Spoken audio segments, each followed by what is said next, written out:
Dear friends, colleagues, and guests, welcome this intergroup of the Welfare and Conservation of Animals event on the responsible care of cats and dogs.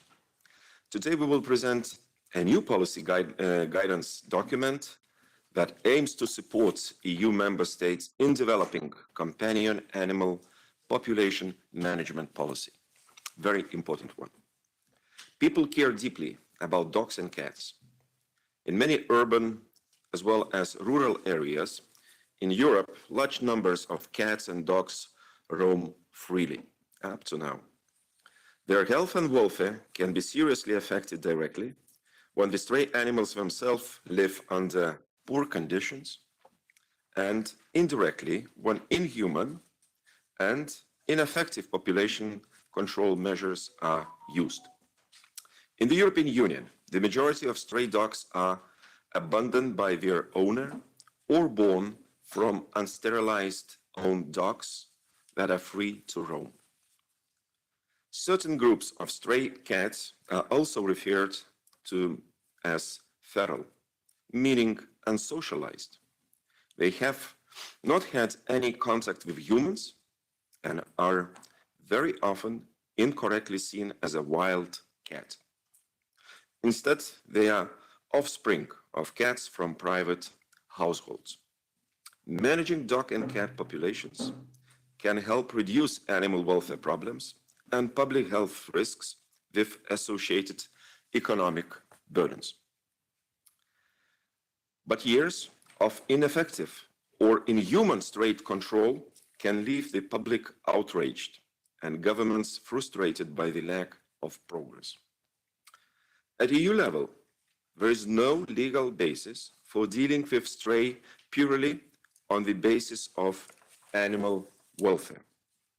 Decisions about legislation and enforcement measures fall under the competence of the member states. In most countries, the issue is handled at municipality level, as illustrated in the 3 case studies supporting the guidance document. At present, different programs and guidelines to manage control stray population exist. The World Organization for Animal Health coordinates programs in different European regions according to their guidelines, and the International Companion Management Coalition has also developed tools. Other schemes, such as those run by NGOs, also exist. The document that we present today aims to provide a very specific EU guidance based on such guidelines and best practices. With regards to logistics, the participants following the event online can submit questions on the online tool by clicking on the questions. You will see this special tool tab at the top right hand corner. In-person participants, of course, will be able to submit questions during the expert panel session. For those participants attending the meeting online, you can access the question under the Pool tab at the top right hand corner, while in person, participants can log in using the QR code that you have been given once you entered the room. Dear colleagues, it is now my pleasure to introduce our first speaker, Ms. Alexandra Hammond-Seaman, International Advocacy and Policy Advisor and Chair of the Cats and Dogs Working Group of Eurogroup for Animals, who will present the guidance document focusing on the dogs and does not of population management practices. I believe, it must be dogs and cats, but anyway, print error. Dear Alexander, you have 15 minutes to present your information. Good afternoon, everyone, and thank you very much for the introduction. Can you hear me all right? Yeah. Okay. First of all, I would like to thank the Intergroup on the Welfare and Conservation of Animals for championing this initiative, and also to Eurogroup for Animals for organizing this important event. I apologize for not being able to be with you in person as planned. I was due to be on a Eurostar train this morning, but I have come down with a nasty cold, which I didn't want to share with you or other Eurostar passengers. So it would have been great to be there in person, but it is just one of those things. First slide, please. The next one. Okay. So today, as we launch the first dog and cat population management policy guidance document, I would just like to say a few words about the context and how this document came about. Most of us in this room have taken an active interest in the situation regarding dog ownership trends and how dog and cat population management is implemented in Europe. The treatment of stray dogs has been raised many times in the EU Parliament, and for many NGOs working in member states and on the ground, dog and cat population control is really their core work. We know that European citizens would like to see greater protection afforded to companion animals and how companion animal populations are managed. Currently, there is not only a wide variation of approaches across the European Union, but in my opinion, there is also a lack of common understanding about what a companion population management is. Next slide, please. We see the recently introduced EU animal health law and the adoption of the World Animal Health Organization, formerly known as OIE Code Chapter 7.7, as providing foundations and motivation for improved population management across the EU. In this guidance document, the document we are presenting today, we explain why stray control that focuses only on the symptoms fails, and why there is a great need to develop a permanent system of services that can address the needs and challenges of effective dog and cat population management. Next slide, please. I would now also like to refer to ICAM guidance document, in particular the updated dog population management guidance. I have been involved in ICAM from the early beginnings, and in 2019, we've developed a number of guidance documents. ICAM has really been set up to support the development and use of humane and effective companion animal population management worldwide. The coalition was formed in 2006 as a forum for a discussion on global dog and cat management issues, and really was formed to support the development and use of humane and effective management worldwide, to share experiences, ideas, and data on companion animal population dynamics. I'm sure many of you are already familiar with some of the documents, but I refer you to the ICAM website, where you can find and download both the dog population and a cat population management guidance, as well as the document Are We Making a Difference?, which is a guide to monitoring and evaluating population management programs. Just really in summary of what you see in front of you on the slide, the population management is built on 6 principles, which are detailed in the ICAM guidance document.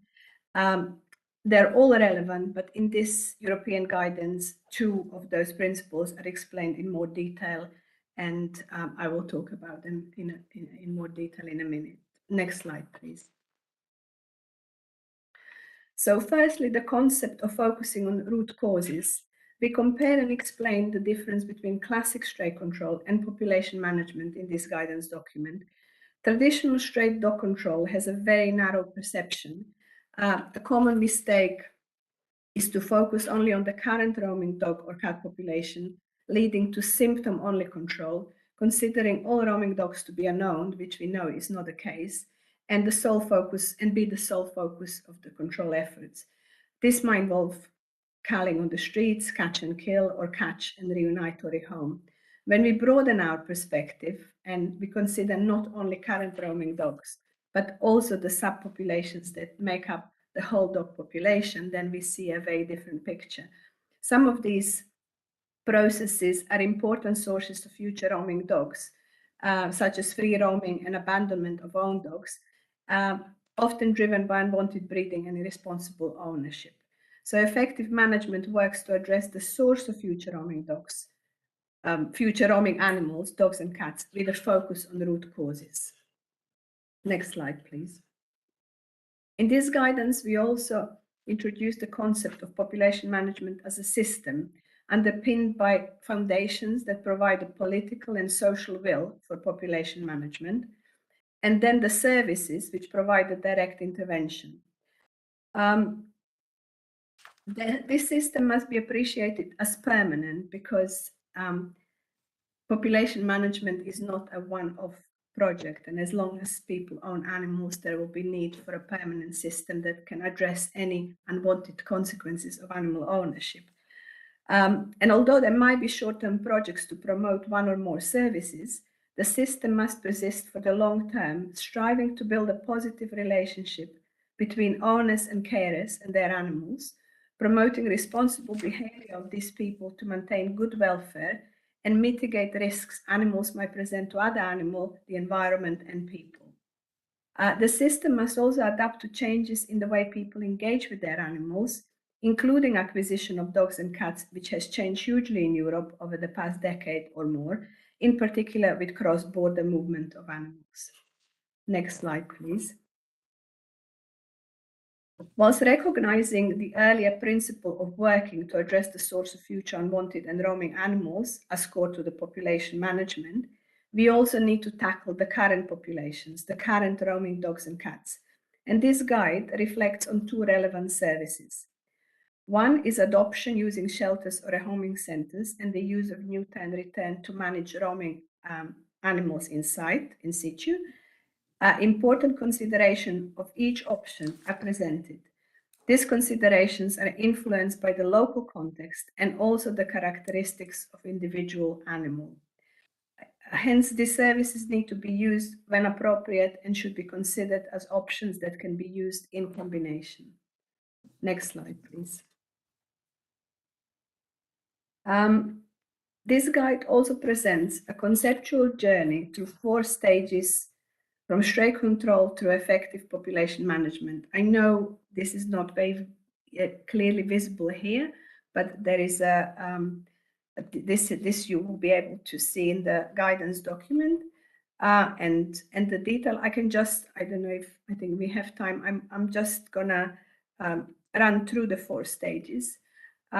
So the stage 1 we see as the symptom-only stray control. So there is minimal legislation or enforcement of ownership practices in place and no coordinated system of management. So we'd like to see the member states and interventions move to stage 2, where we see the population management beginning. Implementation is still patchy. There is no killing of animals as a method of population control, and any cruel practices are prohibited, but still the interventions and approach is patchy. There are pilot projects developing, localized projects to address the needs and challenges, but we'd like to see the interventions going further and beyond and developing growing towards a population management with the permanent systems which are implemented across all areas and with equal focus on sources of animals and on the symptom, which is dealing with the current animal populations. And then finally, we'd like to see all member states reaching which we think is totally and perfectly possible, reaching the stage 4, where population management is integral to regulations and social norms and focuses nearly always on sources with the minimal efforts on current roaming animals. So this is kind of a stepwise movement through the population management stages that we try to illustrate in the guidance document. Next slide, please.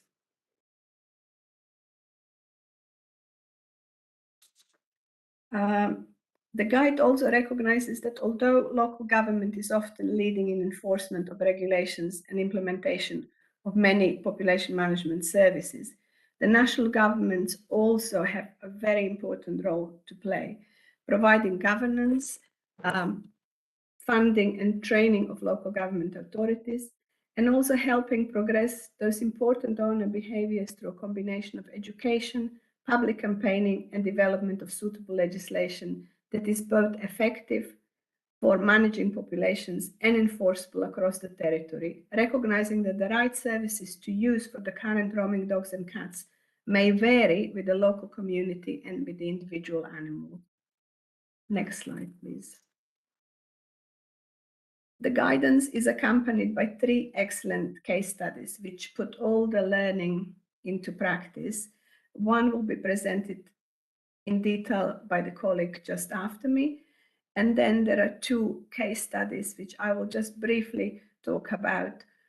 One run by Deutsche Teachersbund in Odessa and the other by Animas de Rua in Portugal. Both colleagues are here in attendance, and I'm sure they would be more than happy to answer any questions or give you more detail. Excuse me, about the projects.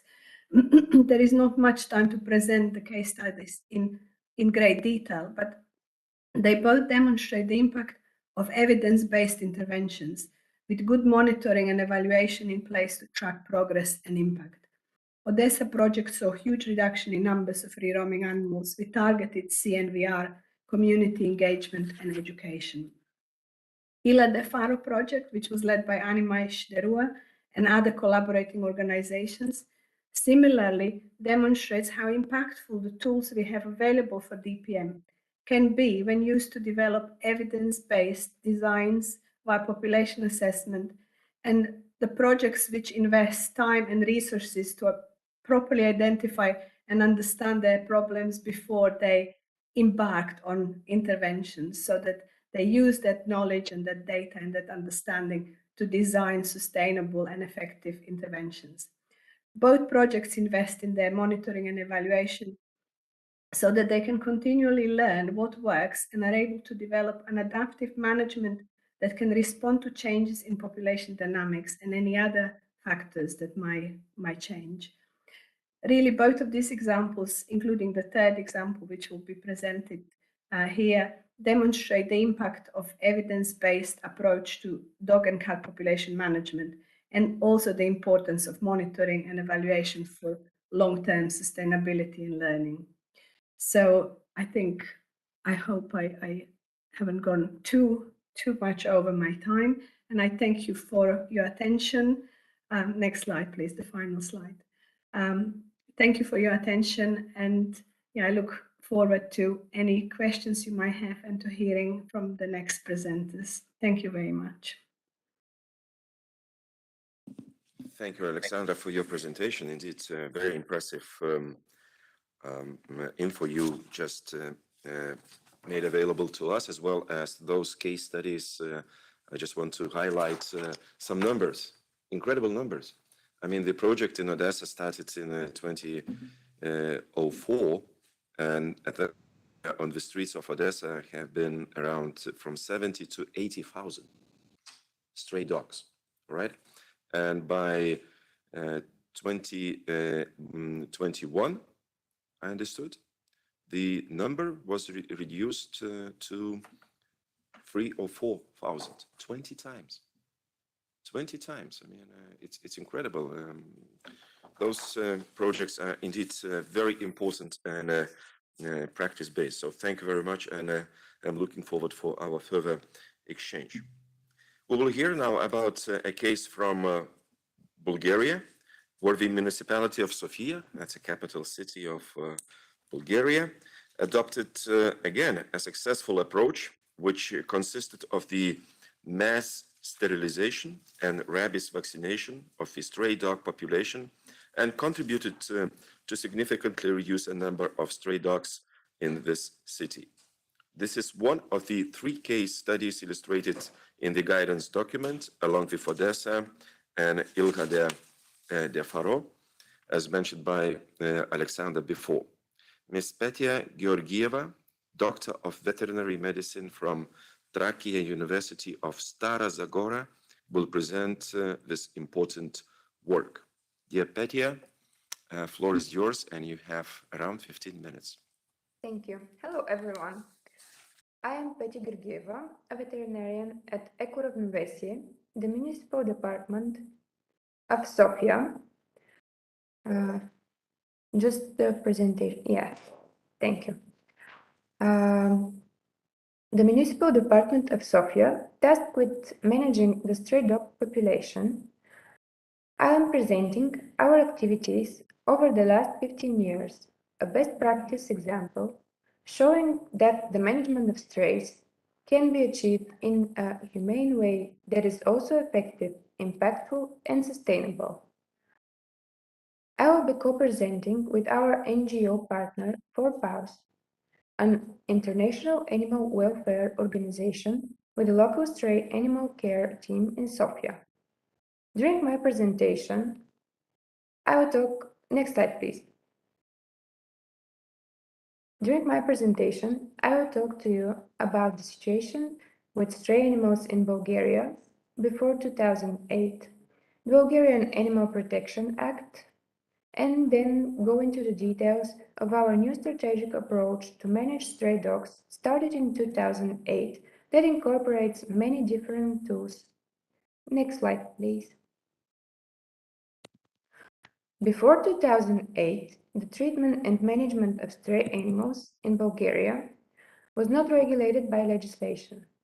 Municipalities and private persons could choose to kill stray animals if they deemed them being a danger to people or even just a nuisance. Many people in Bulgaria were abandoning their unwanted dogs, and even more importantly, they weren't controlling the reproduction of their pets, leading to many unwanted animals being born. The results were a large stray dog population that caused issues like dog bites, a lot of noise, and pollution in public spaces, and at the same time also caused a huge amount of suffering to the dogs.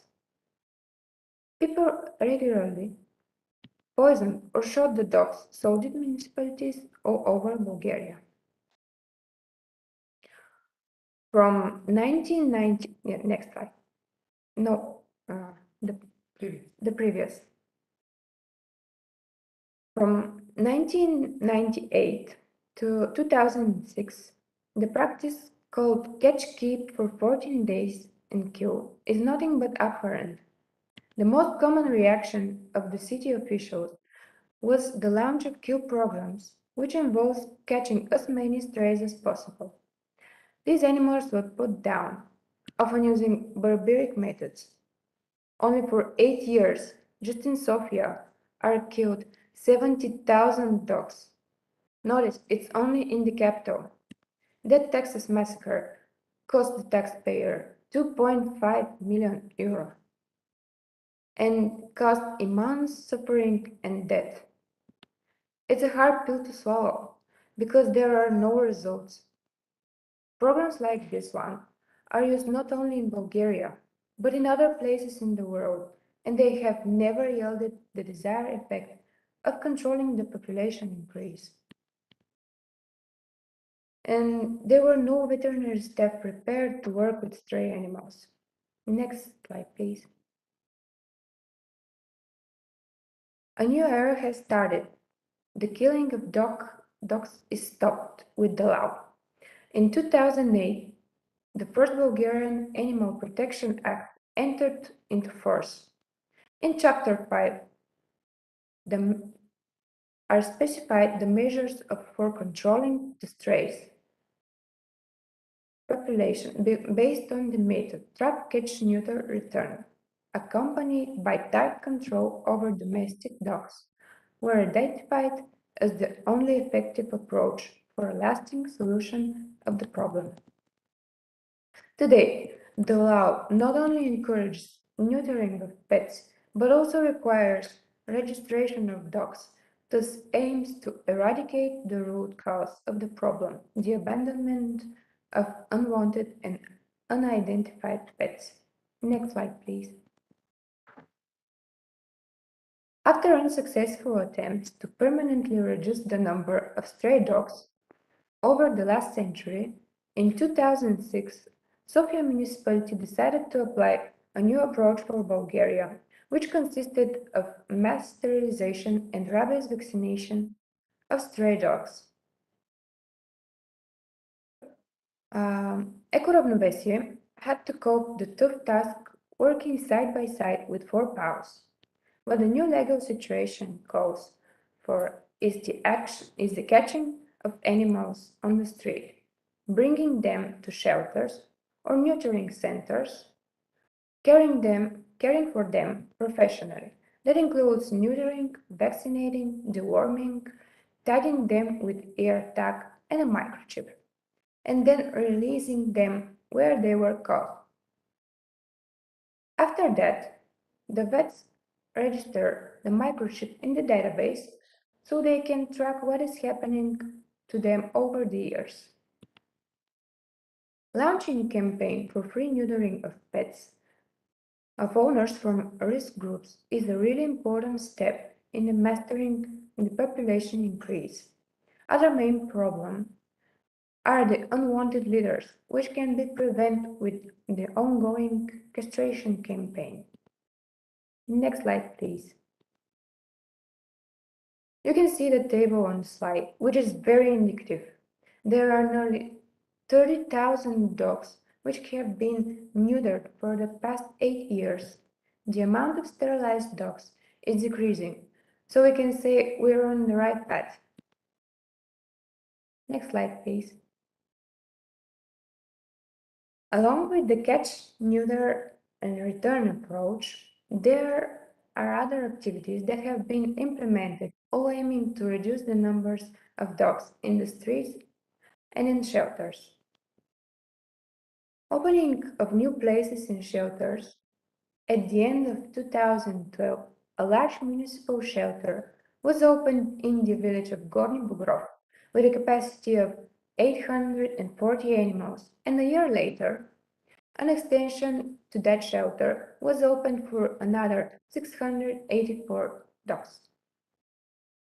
In general, it is remarkable to notice that there are no more pets without breed being adopted, which facts indicates a more responsible attitude of the residents of the capital to this issue. Unfortunately, it is difficult to calculate the exact number of adopted dogs over the years, as there are animals adopted right from the streets or from the shelters, as well as dogs adopted abroad. Next slide, please. So far, so good. We decreased the population of strays, but that was the easy part. Our goal is to increase the number of adopted dogs from municipal and private shelters. Ecoravnovesие and 4PAOs are making a great effort in popularizing adoption of non-breeded or stray animals. We are working in promoting the adoption using social networks like Facebook, Instagram, and adoption events in public spaces like parks or special promotions of adoptable dogs in the forecast weather.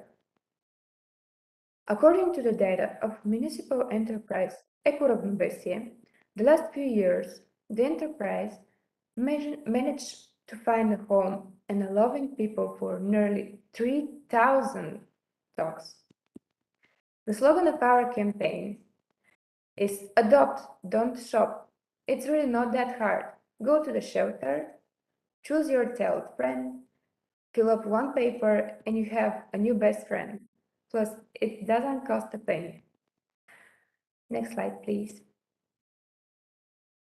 For this slide, I'm going to hand over to my colleague Margarita Chankova from 4PAOs to briefly present this activity.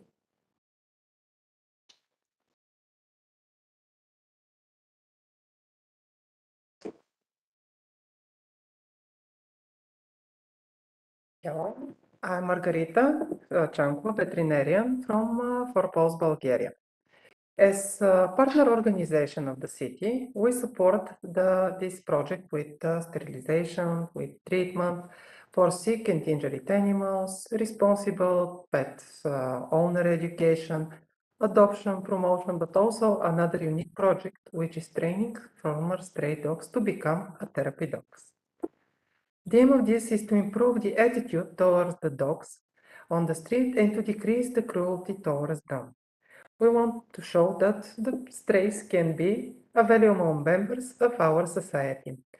The name of this project is Animal Assisted Interventions, and the aim is former stray dogs become therapy dogs as ambassadors for the other strays. We are working on that project since 2017. The stray dogs are carefully selected from the patient of the veterinary clinic in Sofia, and generally they are good natured, which makes them well suited for animal-assisted interventions. All the dogs go through socialization, special training, and monitoring. Until the moment they show that their abilities are as equal as to other animals that are grown up at home. So I'll give back the stage to Petya once again.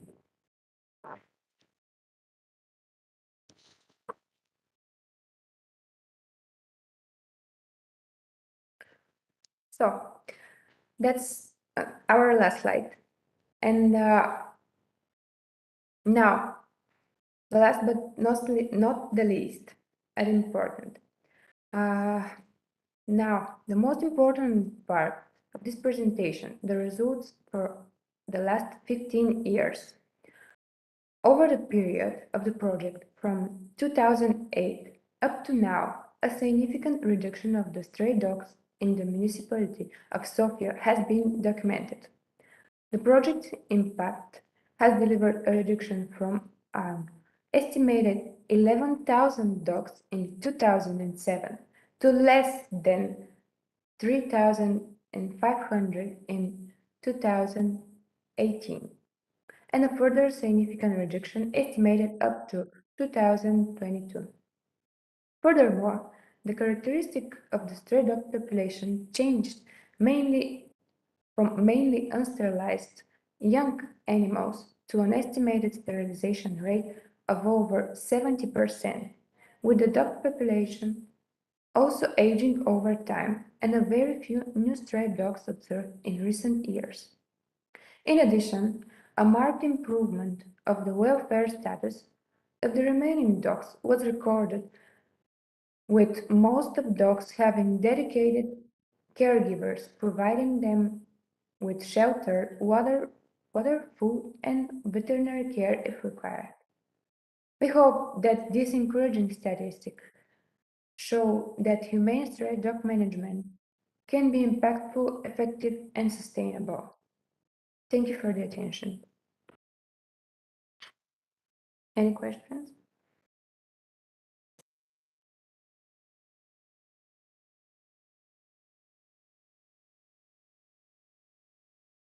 Time you have changed the tendency and you achieved indeed very impressive sterilization rates as well as fewer stray dogs on the streets of Sofia. May I ask you one question immediately? What was your contact with the schools or education institutions in Sofia? Did you approach schools include some subject on animal welfare into curriculum of Bulgarian school children? Did you reach it? I mean, did you ask the Ministry of Education of Bulgaria to do it?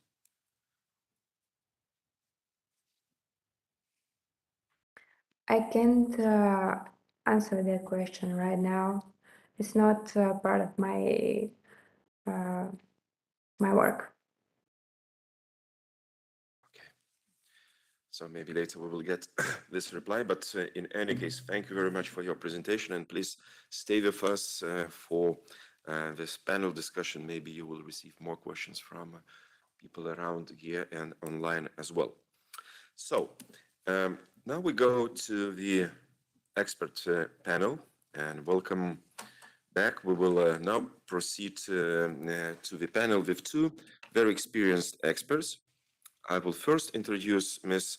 Anne Creel, who is Doctor of Veterinary Science and Honorary Secretary of FECAVA.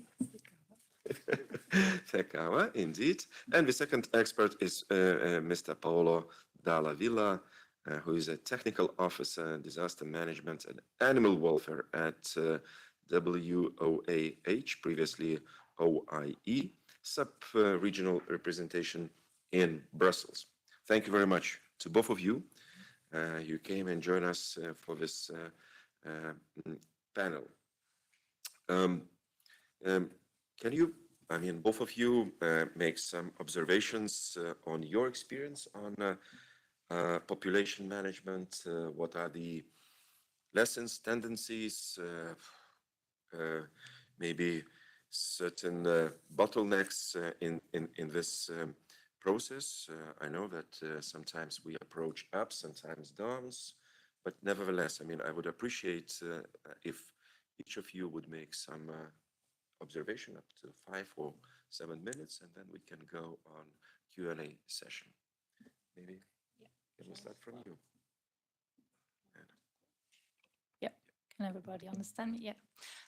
So I'm a veterinary surgeon, and I'm working in the field every day. I have a dog clinic and a cat-only clinic. So we see the other side of the dog population, the ones who are very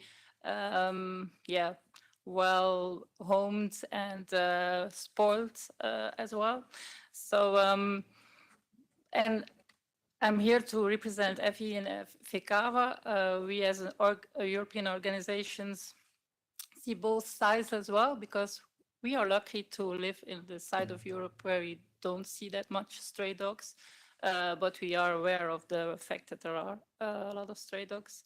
And as veterinarians, we of course want to see every dog and cat having a nice home and an owner, but it has to be a responsible owner. And that is something that organizations like European Commission can really work on, because they must give us resources to go to social media, television, I don't know where, shelters, just that people are aware that if you take a dog into your family, that it's for a lifetime of the dog, not for your lifetime. So you will have the honor to have more than one pet as well. So that's also something that we can force on. So a pet is not for your lifetime, it's for their lifetime, and you have to take care of it from day one until he dies. And on the other hand, what we see now, sure, in the pandemic, is that people don't find a family pet, because on the floor or in the field, the demand of for puppies, for example, is much bigger than the breeders that provide our puppies. So that's why illegal trade is still a big, big problem. And surely during the pandemic, we saw prices for puppies go really high in the sky, 2,000, 2,800 euros for a mongrel that means, or is called now kind of designer dog, who is not a breed. It's a mix of everything. Or people go to shelters to try to get a family pet. And if they don't get one in the national shelters, it's a little bit a problem in Belgium. You have to fill in a really 2 pages survey to see if you're fit or not to have a family pet. So that's also the downsides of shelter and regulation. So it's not, it could be universal, but it's not even European. So every can have, or every member state can have their own shelter regulation. You can have a pet or you can't. So in Belgium, then people go on the internet and they get a puppy or a dog from a shelter from abroad, with all the problems we see. Badly vaccinated, carrying diseases, carrying parasites over the borders. So every day during the pandemic, I saw at least one dog who was not properly vaccinated against rabies, was not properly treated for parasites. So I think we really have to make people aware what it means to get a dog from another country or a cat, look into the local market, and also try to get more. It's a little bit contraindicated, I think, if I want to have more breeders in the world, but breeders should be organized as well. There should be legislation. They should get an education. So you cannot put just 1 liter on the world. You have to be educated. So we have to educate as well the breeders, the shelters, and the new pet owners. I think it's a whole it's one thing we need, that everybody has to take his responsibility. So that's why I'm here to claim that everybody of us, from the higher level to the work floor, takes his responsibility, also as vets. That's why I'm here. Thank you, Anne. May I ask Paolo to continue? Thank you, Mr. Chairman. First of all, of course, it is my obligation to thank the organization of this important event on behalf of the Director General of the World Organization for Animal Health. We are very pleased to contribute to this discussion and actually to see how well are valorized the new standards that has been adopted recently, the general session related to the management of the dog population. It is important to remind that those are recommendations that propose tools for intervention to protect human and animal health, welfare, and security. And of course, it's also very important to remind that they provide support for the implementation of disease control programs, including rabies, like it has been nicely presented by our colleague. Actually, I thank you for considering me an expert on this field. I have to say that well, I have a certain experience on that, and I went through the policy guidelines. I find them extremely interesting, and actually they fully took on board the conceptual framework and the operational structure of what is proposed by the standards. It's interesting to see that it is clear, there is a full consensus at any level that a system should be in place. And therefore, I would strongly suggest to consider the need of involving other competent authorities in the management of dog population when the case is needed. Like you said, Peter, for instance, other ministry, not necessarily veterinary services. Then the policy guides also very strongly highlight the importance of individual responsibility towards animals, and it's nice to see that the approach towards potential owners of dogs are taken into account as a very important step. Unfortunately, I would say that I don't see very often investments in this direction, because this approach takes time and needs medium to long-term objectives, as much as policies for the adoptions of animals. That means that we should avoid as much as possible to offer as the only opportunity for dogs and cats conditions like, for instance, the shelters, that they can be as much as well organized as you want. I have been personally dealing with this, but they will be never the good solution for an animal. And in this regard, I would strongly highlight an important point with I really welcome in the standards, the concept of an individual and collective ethical responsibility towards animals. The fact that we should involve all the communities in a reflection that is based on the animal welfare is not a negotiable position.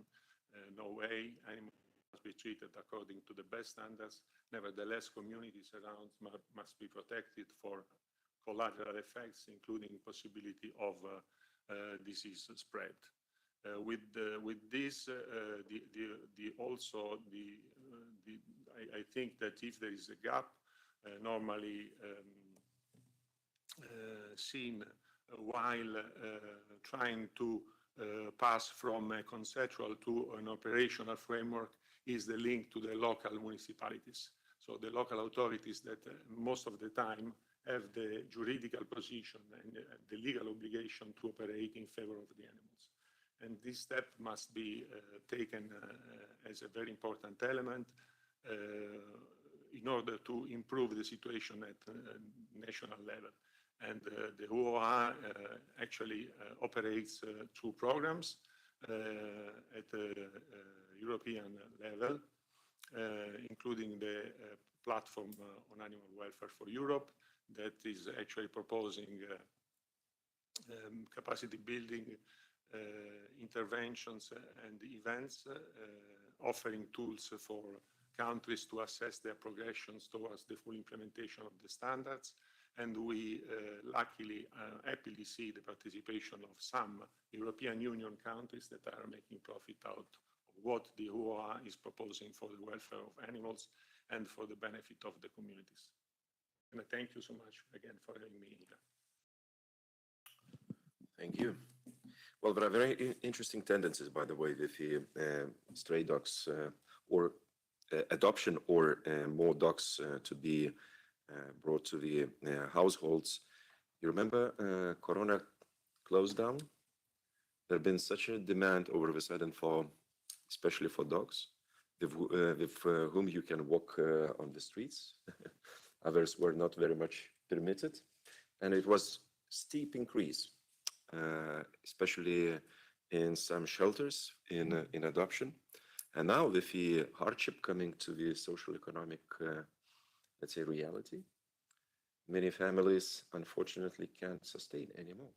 So we might see a tendency again that many dogs and cats will be found on the streets, and we will have to deal with this issue among us.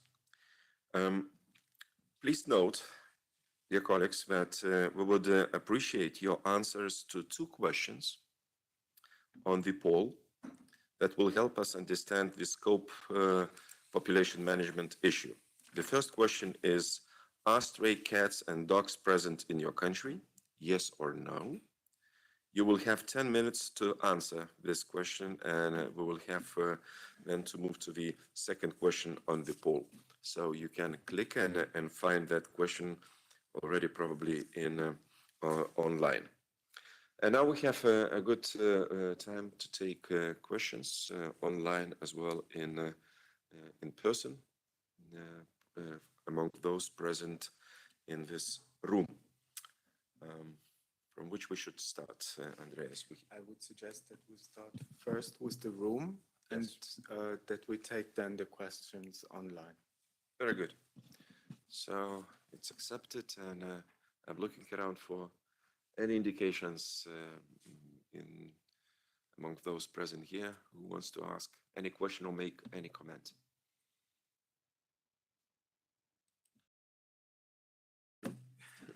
Most welcome.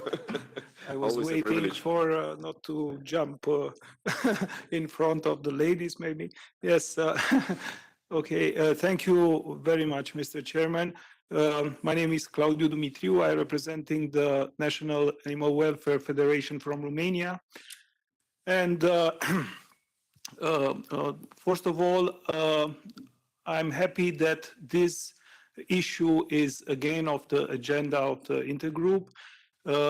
From years, I was present to many very good debates, and Mr. Erler is a witness of all this period, and we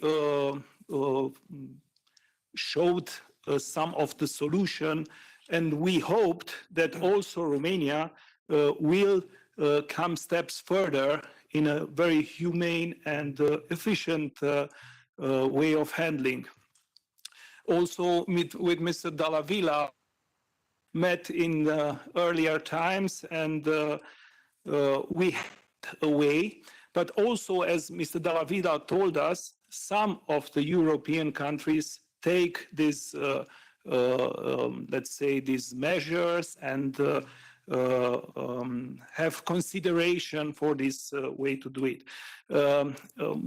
It is very frustrating and it is very sad that after all this time, exactly now in the Romanian parliament, we try to change this ineffective and inhuman way. That means catching 14 days staying in a shelter, and after that, the mayors who want to do it, they are not obliged to do it, but it is, let's say, a very usual way to handling with this kind of stray dogs.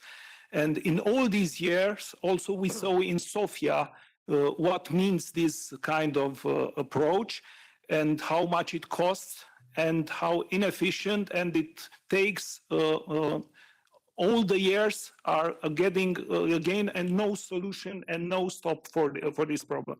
And that's why the question would be, for example, also for you, Mr. Chairman, as we know that it is a national issue, but I think maybe we should try to bring to this debate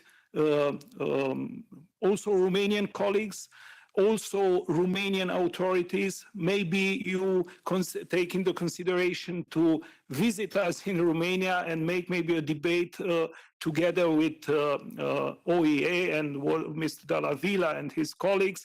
And that would be a question, what you see to recommend for a country that doesn't open eyes and ears, and also for Mr. Dalla Villa as a specialist, how he thinks we can make a debate and explain also again to the Romanian colleagues and authorities that they are losing time, they are losing money, and most of all, it is a huge cruelty and a lot of victims that we cannot support. You know, to see all these years, there are some improvements, but because these methods still exist, there is no political way to and will to change it.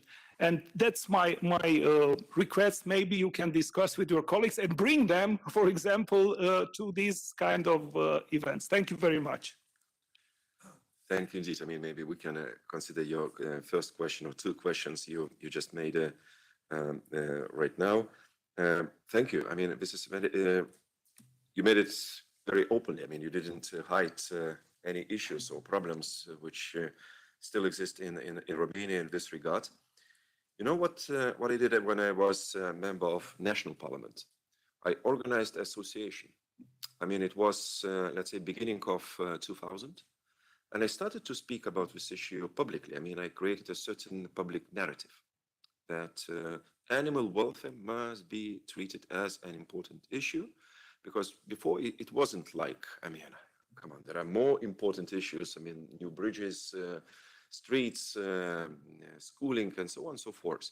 So it must be some lobbyists in the national parliament or senate of Romania, those dedicated people. They shouldn't be many, but some positively crazy, I would say, in this regard. I mean, you know, mobilized by this great idea that you make change in this regard.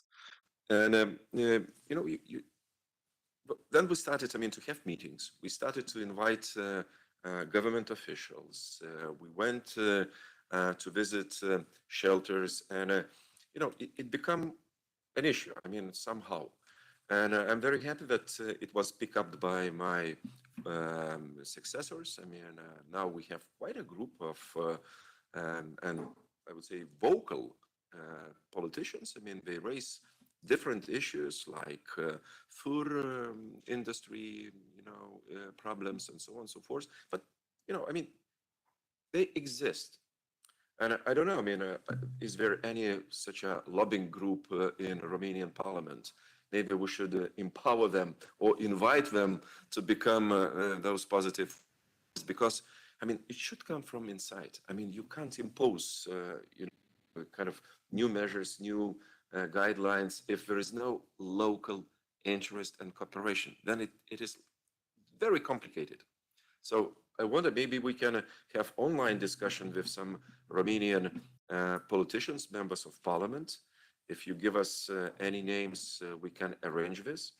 I have to admit that I had some problems with some Romanian MEPs, members of European Parliament, with whom I couldn't agree on animal welfare.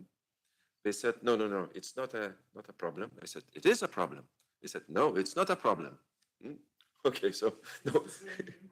Oh, really? So, but I mean, maybe we should break this kind of icy situation. I mean, trying, I mean, to show them good examples, good practices. I mean, to win them with some active people, politicians in other countries. I mean, there are very dedicated groups of politicians, and maybe we can start moving something. So, if you have any good names or people we can contact in Bucharest in order to ask them to move forward, I would appreciate. I mean, sometimes it makes things moving very smoothly once you have this kind of cooperation. Oh, it should be, yes. I mean, you can't, commit people if they have no interest, and because it's really something extra. I mean, to your direct responsibilities. But I have very good examples in this regard, and I'm very optimistic because of this. And we even organize some regional conferences in the Baltic countries, I have to admit, inviting even some which are not part of the European Union, like, for example, Belarus and the rest. I wouldn't say, I mean, they followed our examples much, but I mean, first attempts.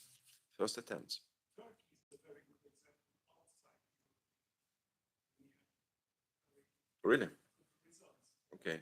So, but if you have those names from Bucharest, I would be really happy, I mean, to get in touch and to see what we can do on this political, let's say, and national level. Paola, you've been given a question as well.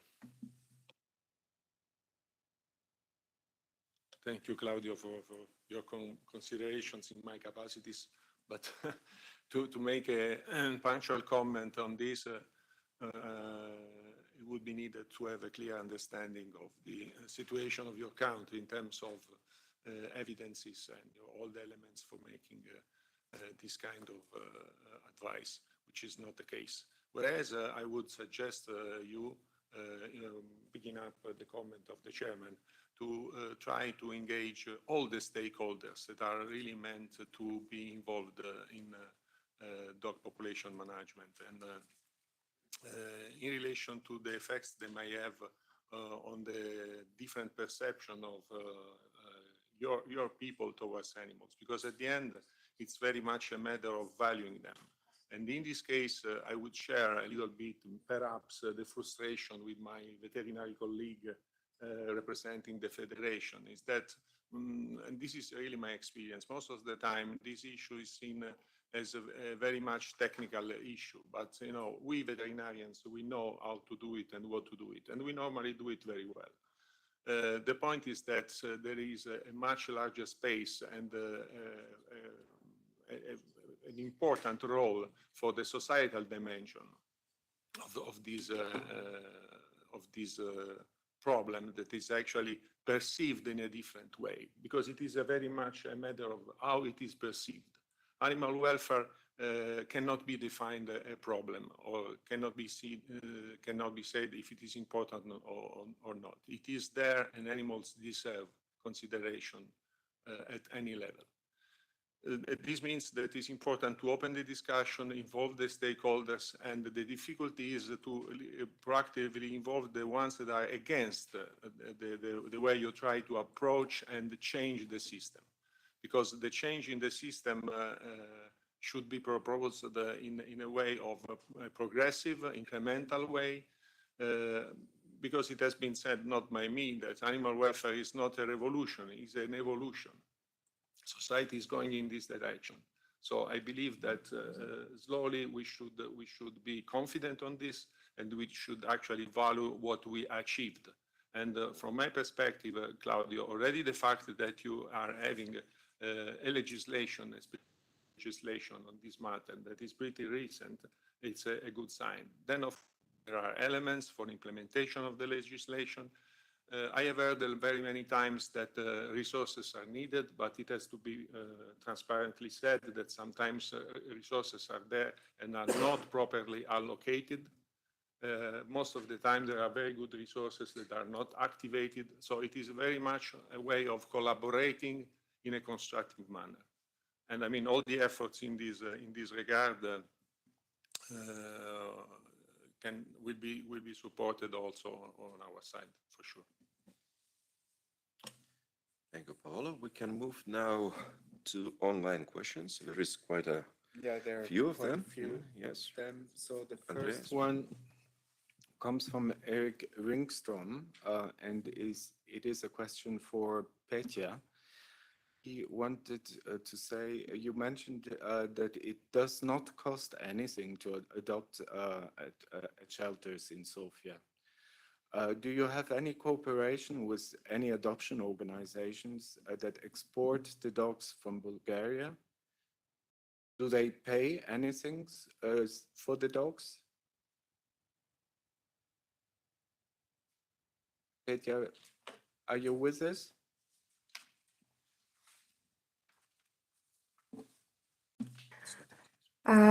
Yes, we work with two organizations, and they don't pay anything for the dogs.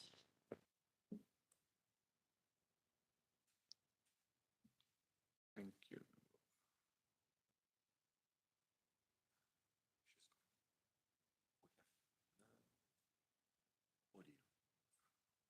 Well, I think she replied to it.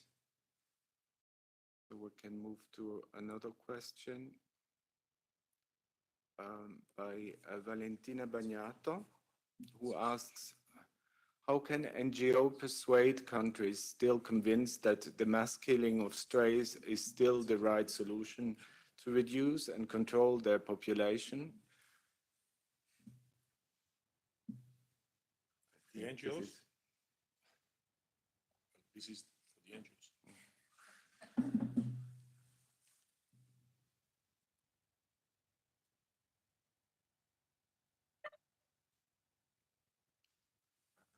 I'm happy to have a go, unless I can't see actually if there are any other hands raised on at the table in the room.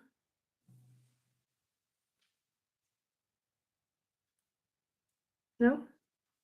So can you just... I can repeat the question. Yeah. Yes, please. How can NGOs persuade countries still convinced that the mass killing of strays is still the right solution to reduce and control their population?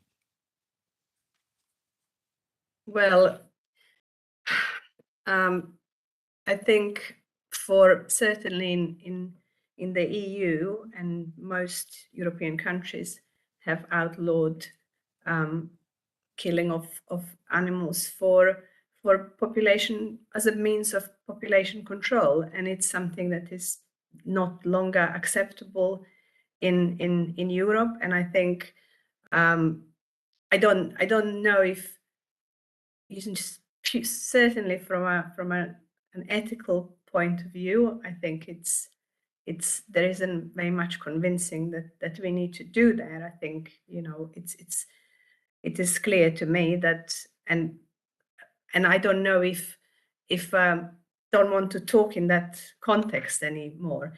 I think, how can we convince how can we motivate and mobilize the political will and political momentum? And this is what a colleague from Romania has been talking about.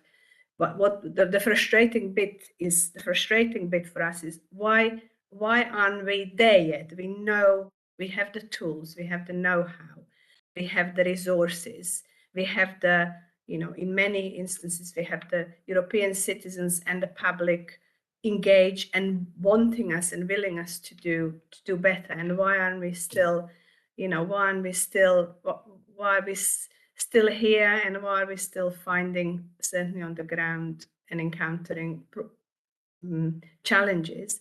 And I think for me, how can we convince the authorities that they need to take a very different view and a very different long-term approach to population management? How can we convince authorities that the quick fixes don't work, and that we are forever going to be firefighting unless there is a real effort and real really concentrated effort to develop permanent systems and services that are built into the that are a government service, that are a public service, that are part of the municipal services, that are well invested into and resourced, and that can be delivering this as a community service to the level that is needed to protect human welfare, animal welfare, and that is fundamentally working towards a population of dogs and cats that is controlled, that is working towards investing into education and ownership, where every animal has a good home, and where animals are owned and kept in the way that they ought to be kept, where we have very strong emphasis on root causes. We know in Europe, and from my personal experience of working in Europe, there is the control of breeding and selling of animals is a real problem. We have lots of I think lots of problems that we are currently facing are sometimes linked to poorly regulated breeding and selling of animals, which are forever adding to that population of animals that eventually end up on the street. So I think it's a much more than just convincing. I think culling and killing animals as a means of population control doesn't work, and it's not acceptable. And I think maybe this is something that is also better illustrated in the stages that we'd like countries to go through. And I believe that in the EU, every country can and should reach the stage 4. So I think, it is the political will is very important, and investing investing resources in the right services that can deliver that change that we need to see. I think too often we have sporadic interventions and resources that are misdirected, I suppose. But I think the political will to change things for good is absolute paramount. I don't know, there are other NGO colleagues in the room and at the table, so they might be to contribute. I know this is a general NGO question. Yes, so regarding your question, I will refer also to Romania. I'm also representing an NGO from Romania. In our country, the dogs are still killed after 14 days in the shelter, in the conditions that most of the shelters are not promoting those dogs to be adopted. I mean, now we're fighting to change just a little bit of the law and add at least the obligation of the shelters to promote the dogs on the online environment, because the law was adopted in 2001, and from 2001 till now, the evolution of the online environment increased so much that it's not acceptable from my point of view not to have those dogs promoted on the online and not to give them a chance to be adopted. And still we use this inhumane method. And just last week, regarding the political will, this is part of the reason we are here, because we tried everything and we tried to convince the political parties with all the arguments, with the numbers, with the rational and human arguments, and we are facing a wall of defense against our idea that is not and is not efficient and is not a correct use of the public money and so on.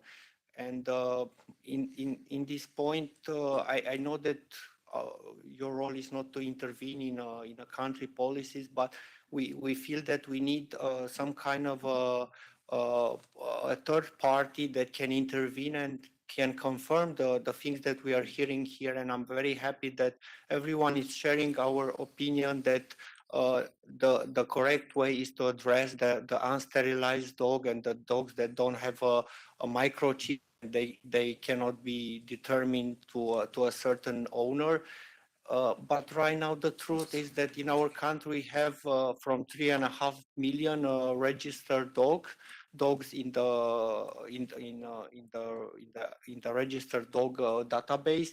Only 500,000 are registered. So basically, only 15% of those dogs are registered, are sterilized. I'm sorry. So only 15% of all the dogs owned in Romania right now are sterilized. So we are fighting a battle that we cannot win, and the answer of the mayors that are just send their point of view or to the parliament, their position was that they are totally against eliminating the killing of the dogs from the law. And we are now in this point that we basically need something maybe to outside, maybe your case studies, maybe everyone experience here to help us to go forward and to stop this cruel and inefficient dog population management strategy that showed is inefficiency in the last 10 years. Thank you. Thank you. Paola, you wanted to intervene? Thank you, Peter. Yes, I would like to complement what it has been said on the basis of my experience, on the basis of the standards, because if we talk about dog population management in a preventative manner, looking at the causes, we should recognize that I believe that also NGO should buy the importance of identification and registration of the animals and traceability of the animals as the first step, the basis on which you can plan everything. And this I can tell it is what I have seen from my perspective when the NGO took the lead of this, in the sense of contributing to put in place this essential measure in order to understand who is the owner of this dog, and besides the ownership, who is responsible for this dog. Then it is clear that you divide the waters and you can literally understand where you should actually invest your resources and tackle these issues that, as you said, are upcoming, like the internet selling of animals, that should be put clearly under control, because this is a very important element also. But still to recognize the importance of knowing how many animals you have, where are these animals, who is owning these animals, what is the level of responsibility of the individual or institutional levels towards these animals. And these are clearly, these elements are clearly stated in the new standards that, by the way, now introduce a new terminology. It's important to remind that now, according to the standards, we are not talking anymore about stray dogs, but free roaming dogs. And this is very important because from our perspective, and standards are based on science, evidences, the contribution of international experts and all the countries that are 182 that approve those standards. These are both owned and unowned dogs that are recognized as without direct human control. So this is very important to let you understand that sometimes you are dealing with the population that apparently is unowned, but in reality has an owner behind. Thank you. So may I announce first results of the poll? 37 votes, and no surprise, 84% yes, there are stray dogs or freely roamed dogs, cats and dogs in your country, and no, 16%. It's quite a clear picture by this. The question will be, which one, Andreas?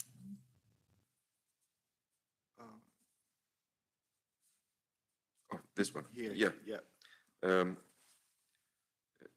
Do policymakers do enough to effectively manage populations of cats and dogs in your country? Definitely, yes or no. Once again, do policymakers, as we just had an exchange with our Romanian colleagues, do enough to effectively manage populations of cats and dogs? Yes or no? Again, some 10 minutes for replies would be very much appreciated. And to continue on the case of Romania, you know what we do in Lithuania? Before any campaign, before any elections, we approach political parties, asking them to reply to 5 or 6 questions about the animal welfare. What are their points of view, their policy line, and what they are going to do towards increasing the animal welfare standards in the country. And some reply, some not, of course, but then we publish. We publish replies, we publish it online as a kind of coalition of NGOs for animal welfare, and we present to, you know, for voters. It's up to you to decide. I mean, some parties don't have a policy line, some have. It's your choice. I mean, pick up yourself. I mean, it's one of the criteria to probably to vote. And, you know, so, but even for local elections, it works. Not to speak about national elections. For local elections, especially, because people know it. I mean, from daily experience. That I mean, they see some you know, situations they like or they don't. So that's why it is a kind of very good orientation for politicians to, you know, to wake up and to see a need for something to be done, to be promised, committed, and then to be implemented after elections, especially when you are in ruling coalition. Andreas, I think we have more questions to come. The next question comes from my colleague Ivona Martin, who asks, do you think that all cats and dogs should be identified by a microchip and their owners' details registered in a database so that both can be traced if, for example, a pet is lost, missold, abandoned, or stolen? That would have a direct impact on stray numbers and reunification rates. So who wants to begin? Yep, I can start. Yes, we do. There's no question about it. It would solve a lot of problems. And yeah, no, that's not the only thing. We really need more European database, because now they're all pieces and pots that some pots are closed and we can enter. So it would also be more useful in to trace the trait of the dogs. So we need another kind of database, I think. Now you have traces, but that's only for the commercial trait. So there you can find a lot of registered dogs, but that's not where we want to end. We want to see that every dog on the street or every dog in a household or cat has a microchip. And then the second level, I'm going to misuse this opportunity. it would really help everybody if we end up with an electronic passport for every dog. This is something I wanted to ask and tell and spread for years already, because then also everything of the vaccination of the dog, the anti-parasitic things he had, his whole life could be on that electronic passport hooked on the electronic chip. So a transponder is the way to go, because on the transporters, that the microchips that are now in the dogs, there is a lot of space left to put extra information. So I think we should use that. Yeah, and then you can cross at the airport with your dog. He goes through a channel and he gets green or red. Green, okay, you can take him with you because you see that his rabies vaccine and every paper is all, and his certificate are okay. And if he has a red light, then you have to have a backup from the family to take the dog home, and you cannot travel with him. So I think if we see now in the pandemic how easy it is to make app and to produce apps all around Europe to travel for people, it doesn't go to my mind, only if I'm only a veterinarian, that it's not possible to do that for dogs as well, dogs and cats.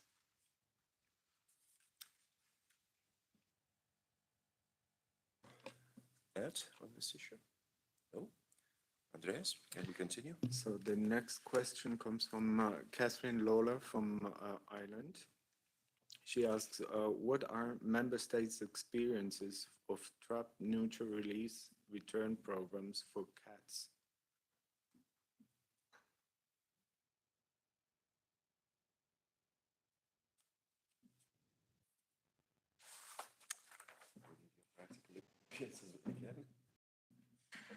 Okay, so I'm situated. Yeah, I'm living in Belgium. That's easier to say. So we don't have stray dogs at all. We have maybe some stray cats, but most of them are feral cats, I think, if we knew the new term.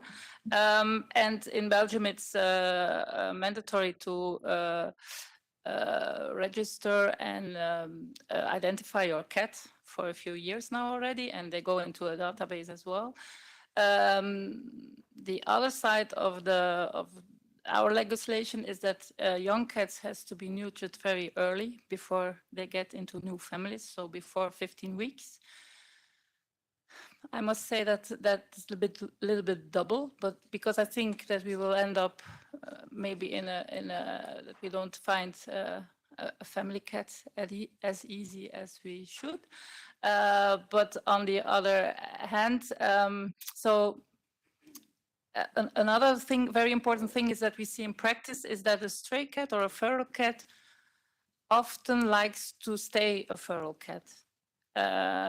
Because it depends on where they come from. When they were born on the street or on the farm, you trap them, you neuter them, you identify them, and you put them back. For the cat, sometimes, depending on the age, it's more welfare than to take him into a house, to put him in a shelter for a few weeks and then give him to another family. Because especially for cats, cats are not small dogs. Cats are frustrated very easily. They can hide for weeks, months.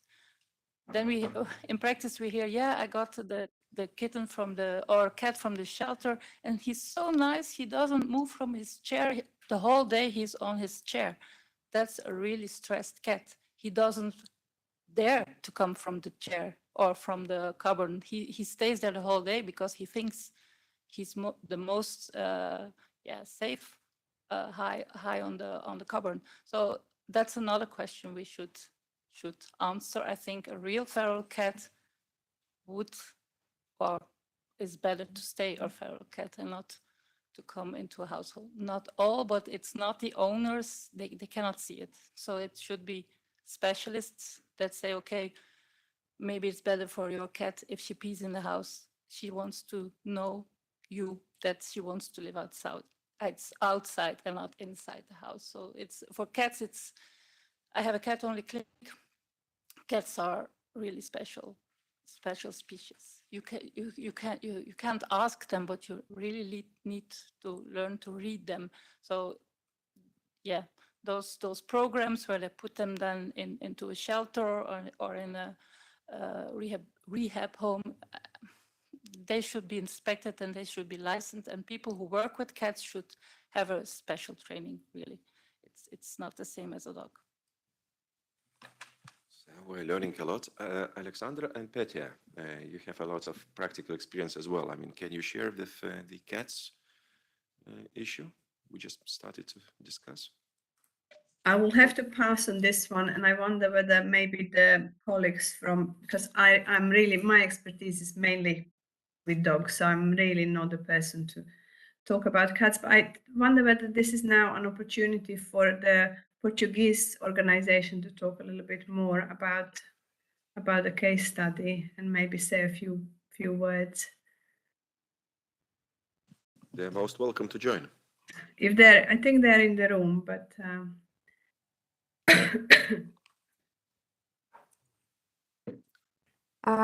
I can, yeah, I can give the words to Margarita.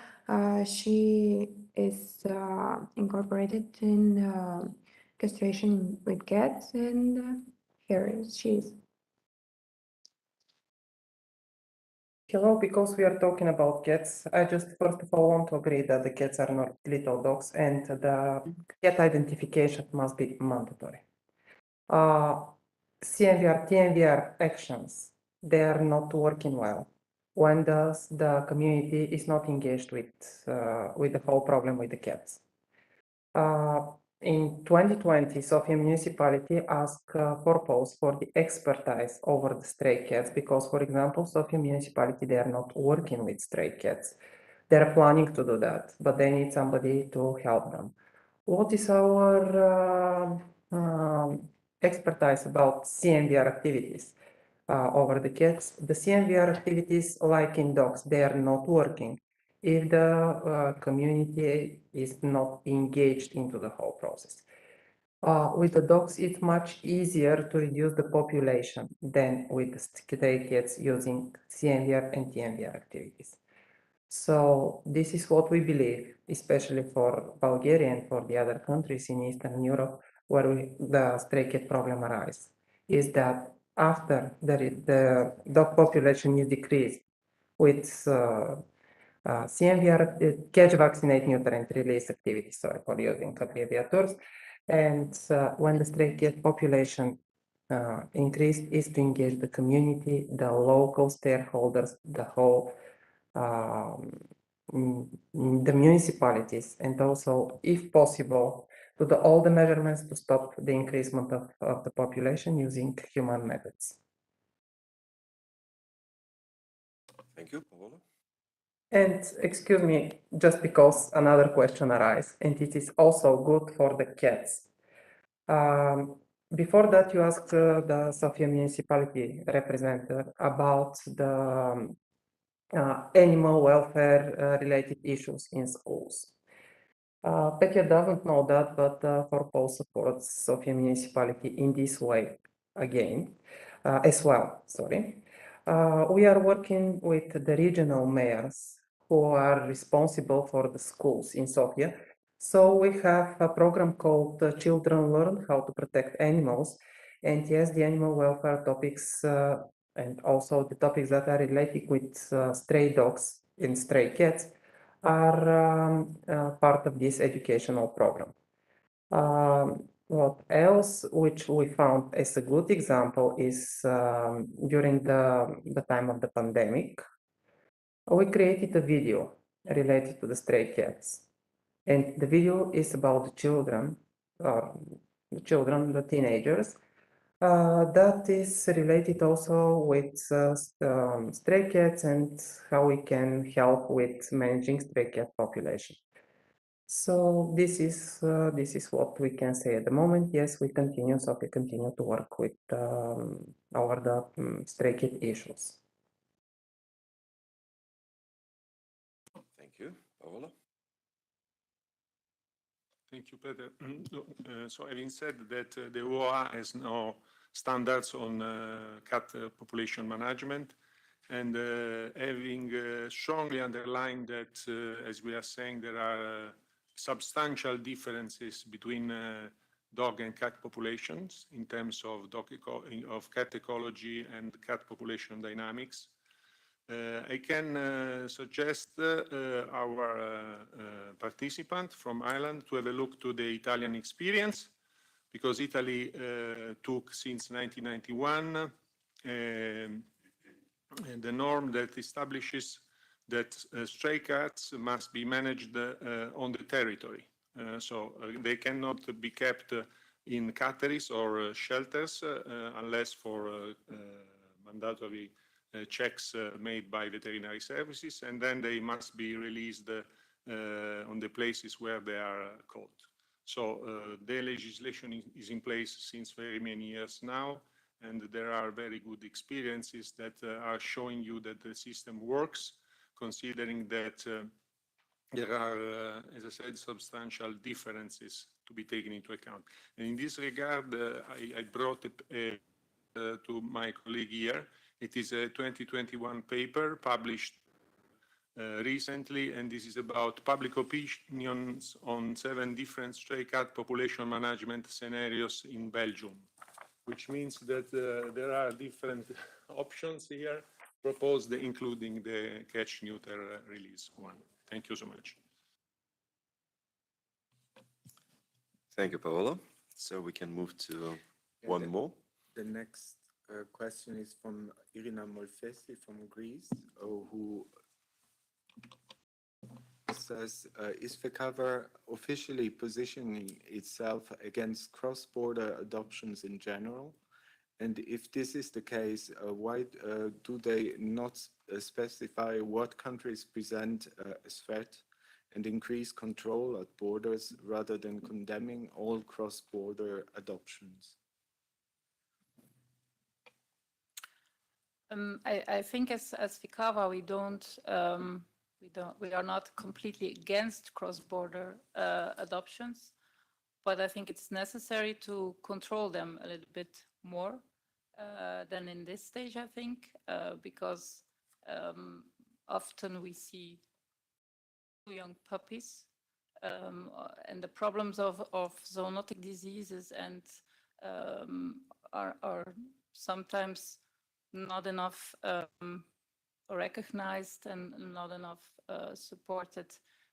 And I think we need as well maybe a European list of the most active organizations who do cross-border adoptions, because I think I never seen that list or a list like that, so we have no clue often where dogs come from and who are responsible for the transport of those dogs. So I think there are a lot of gaps also in the cross-border adoptions, and maybe we should really, and we can do that as FECAVA, I think, because we have all the European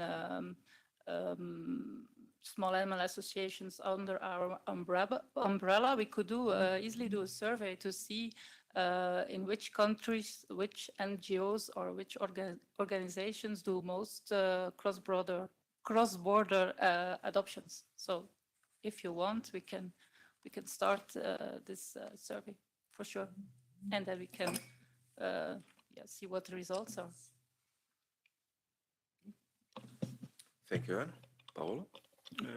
Well, again, referring to the standards, they actually provide recommendations, very strong recommendations to keep under control the movement of dogs, in this case, within the country and across countries. And this is very much in relation to what my colleague already said. It is clear that animals are bringing with themselves potential risks for public health. And we are seeing actually situations where infectious and parasitic diseases that were not present in some countries are now present there, and this poses additional problems to this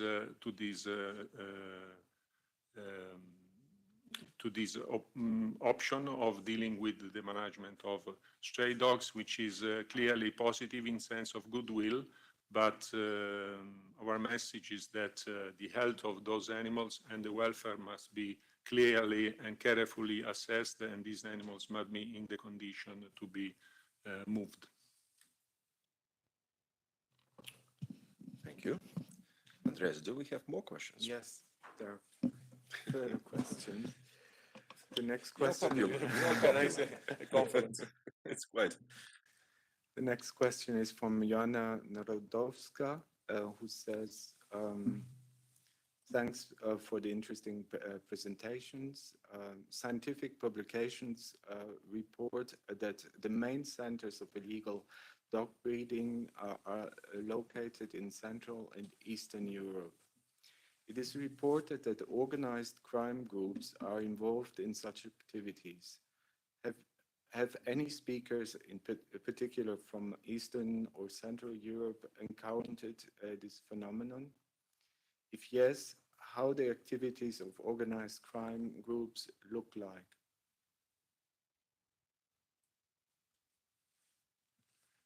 Okay, so I don't really know how those networks, but I can tell you then in Eastern countries, one of the main phenomenon that doesn't really have a solution or a control in this moment is the selling of the dogs over the internet. There are a lot of public websites where you can sell everything from TVs to furniture, and also on those websites are lots of dogs that don't have any documents, or they are not raised in some good conditions. And this is one thing that of course needs to be addressed together with the dog management strategy, because we cannot increase the desire to adopt a dog from one of our shelters while any person has an option to buy with 10 euros or so a so-called pure breed dog from the internet. And again, I think we need we have a lot of work to do on this area, and we need the police and the authorities that are in charge of controlling and destructure those networks to do their job, because otherwise it's pretty hard for us as NGOs to fight with them. And it's pretty easy to just search on the internet and to find which are those people that are daily selling those dogs on the internet. So we have a problem, but again, we don't have a solution in Romania for that.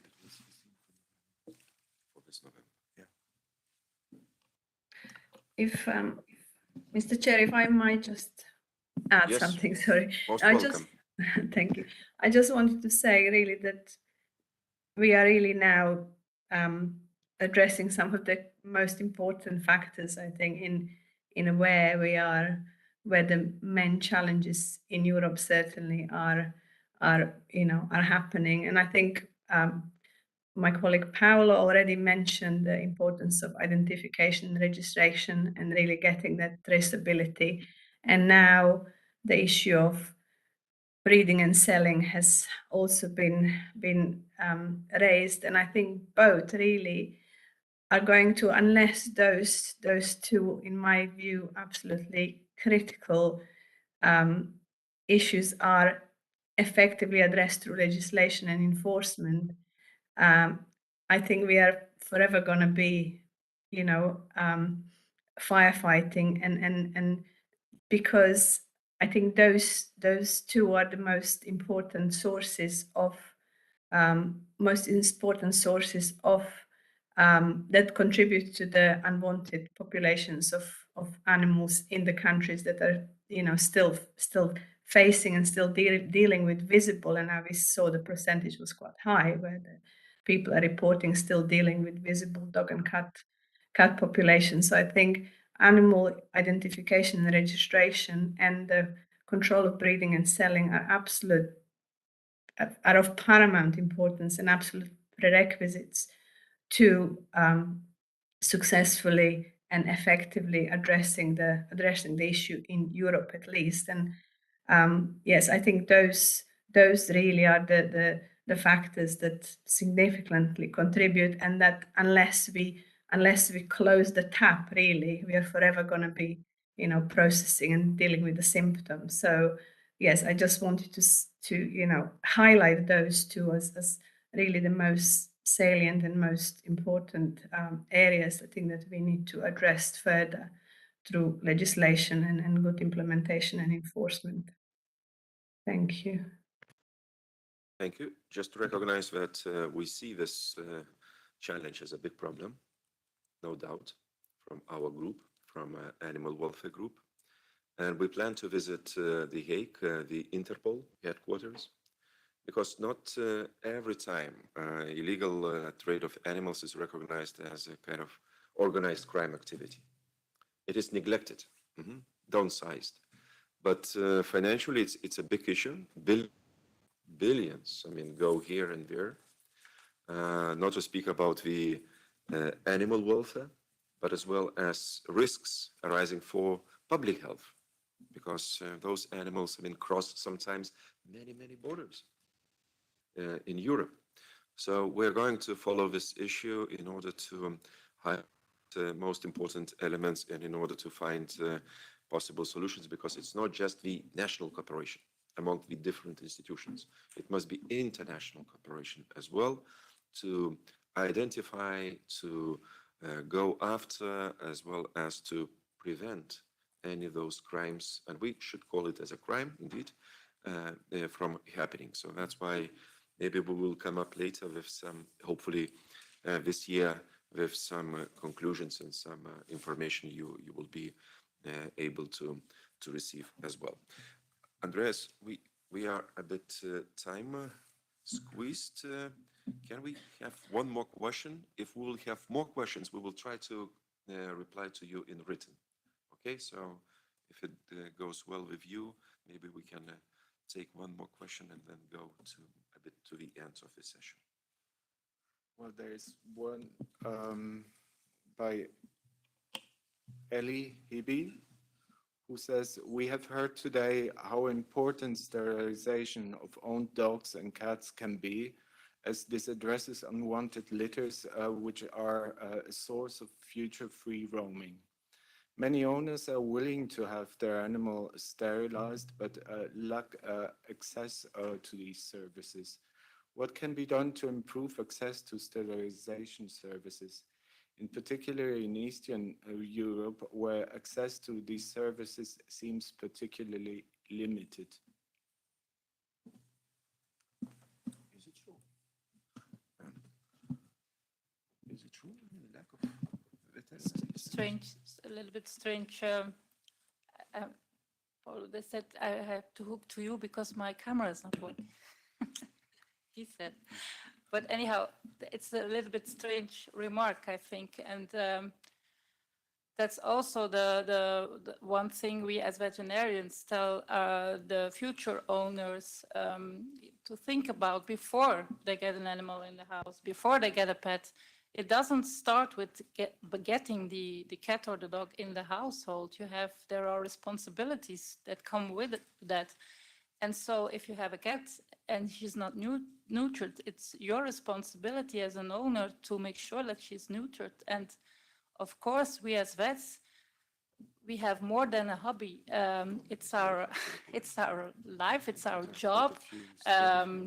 We need to to earn some money to survive as well. So I'm now 32 years in the field as a veterinarian, and people often look at me as I'm God, because I want to save their cat or their dog and I want to neuter. But then when they get the invoice, they think I'm a criminal and I don't know what I'm asking, and so that's also part of the the thing that people have to know. If you get a dog, a cat, even if you find a kitten on the street and you think, oh, this is a nice kitten, it's going to make it mine kitten, then it starts by putting a microchip, register the cat or the dog, put it in the database, deworm it, take the fleas under control, vaccinate it, and then in the end it has to be neutered and it has to be sterilized or castrated. So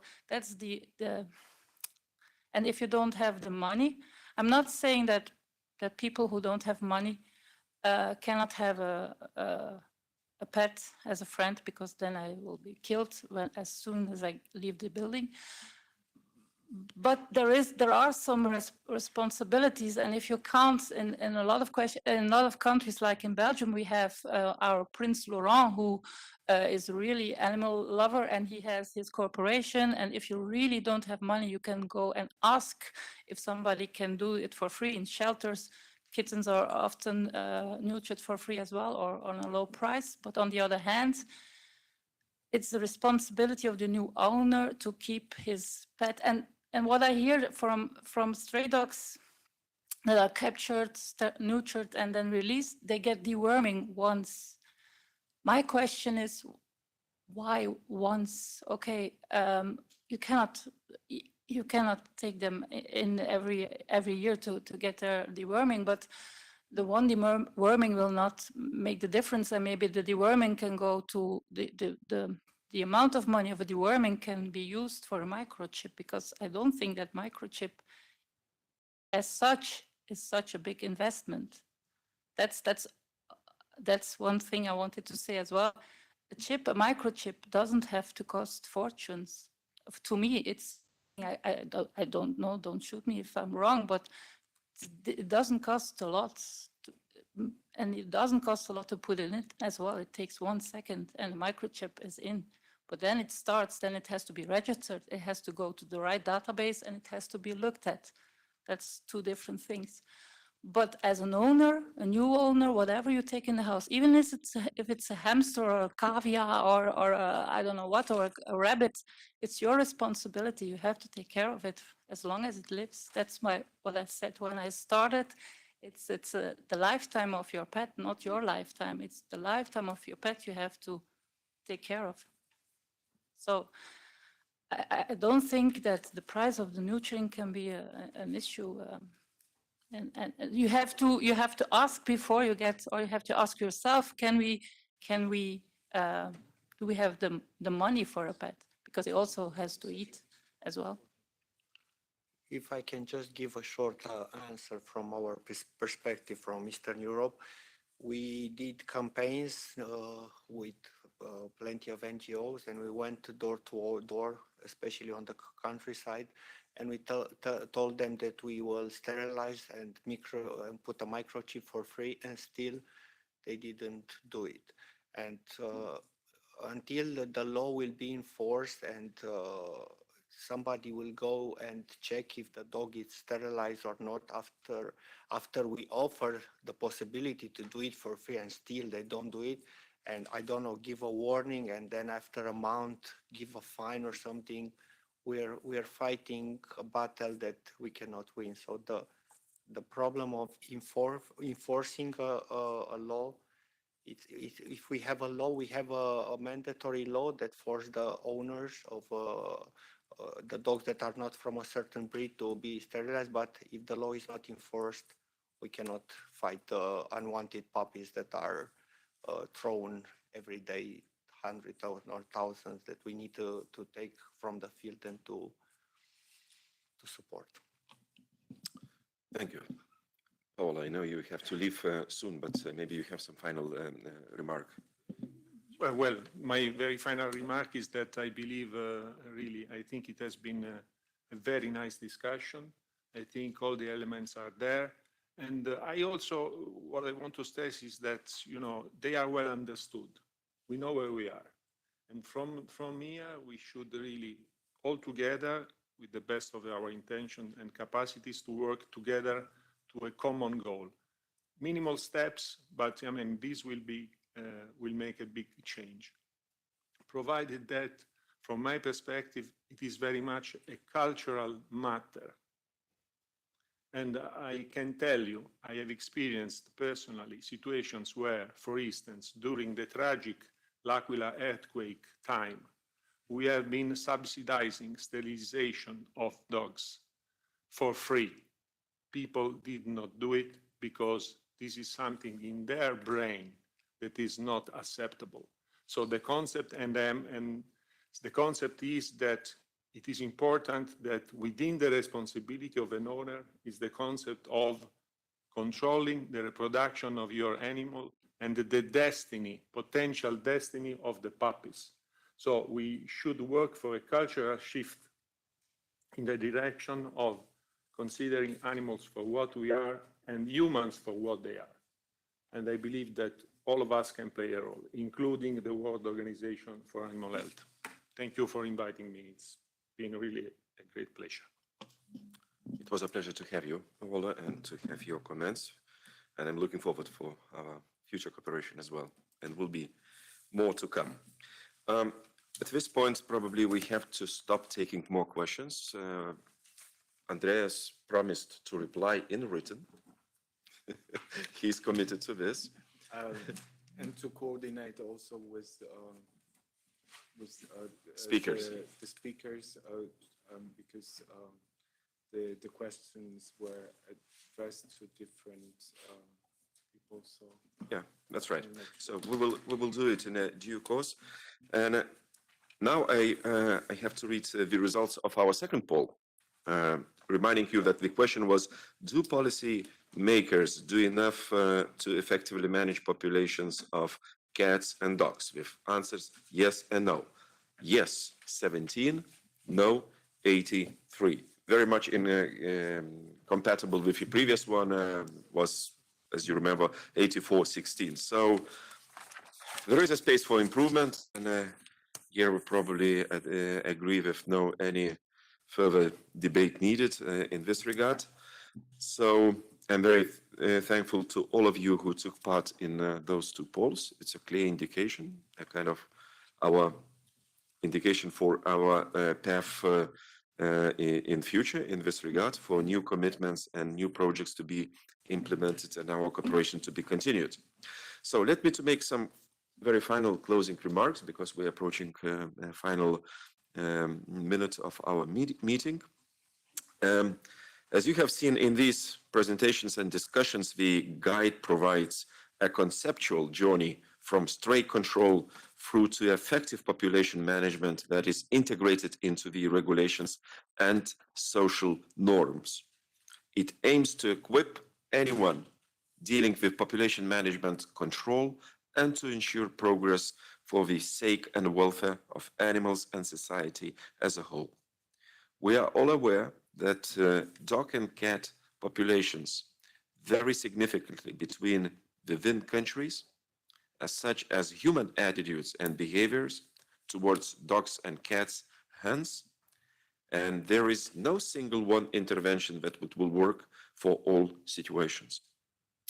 A stray population assessment is necessary, which allows for an evidence-based program design. We will ensure a tailor-made approach for each location involving the local communities. All this should be mentioned and evaluated so as to track progress. Population management policies should aim at identifying and addressing the sources of these stray animals in a preventive approach, as opposed to only dealing with the stray populations in a reactive and poorly planned manner. This guide is an important step in helping reduce animal welfare problems as much as public health risks, and presents effective and humane approach as illustrated in these 3 case studies. We now encourage member states authorities to support this guidance, build on these lessons, learned, and implement these principles in their own population management policies, as well as probably to assist third countries, our neighbors, to follow these policies, because we have so many tools how we can cooperate on a broader scale. And let me to thank all these speakers and presenters and you present in this room during the discussion. Thank you so much. Thank you for your replies. And we're looking forward for our commitment in this regard. And we will do it because there is no other way how to fully implement animal welfare policies in Europe and Europe around. Thank you so much and enjoy your day. And thank you, Secretariat. Indeed, thank you all who have made possible our exchange in such an effective way. Thank you, Andreas. Thank you. Well done.